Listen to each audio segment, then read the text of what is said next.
Hey everyone, I'm Katie and I'll be doing my speech on shaken baby syndrome. So first, have you ever heard a loud noise in a pressure situation that you cannot stop? It's so frustrating. Many mothers and fathers feel this way for whatever reason. And they get so upset and frustrated by the crying baby that they just end up shaking the baby by accident to get them to stop crying. What just happened there is called shaken baby syndrome. Parents should avoid shaking a baby at all costs because of the short and long-term effects it can cause. In my speech, I'm going to discuss with you what shaken baby syndrome really is, who is at risk, and the effects of it altogether. Remember when you were a child, what was your biggest fear that you had?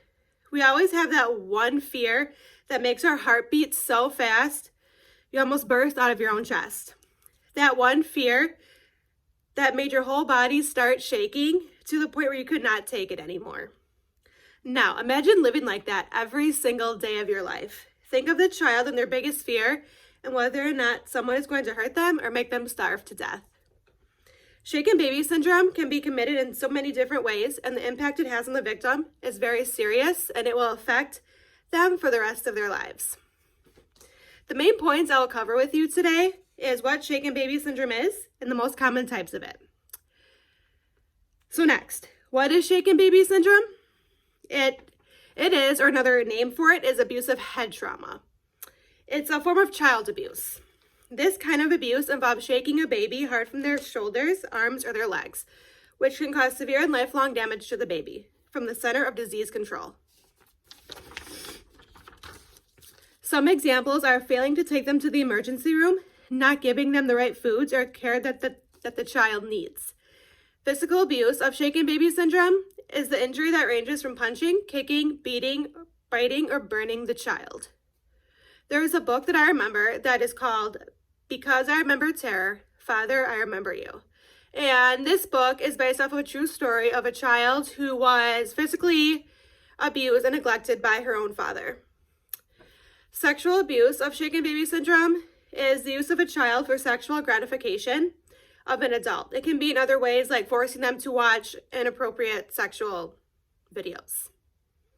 The definition and the truth behind shaken baby syndrome is every year there's nearly 50,000 children that are shaken and killed by their caretakers, with men more likely to shake them than the woman.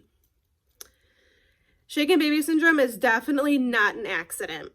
It is a form of child abuse when a parent or caretaker loses control and shakes the child. From the Center of Disease Control. Shaken baby syndrome can occur within at least 5 seconds after shaking the child. This can be related to whiplash, which is similar to what occurs in some auto accidents. More babies are at risk for shaken baby syndrome than anyone else. Infants are more vulnerable because they're so weak their neck muscles cannot support their heads, but it can also affect children up to age 5.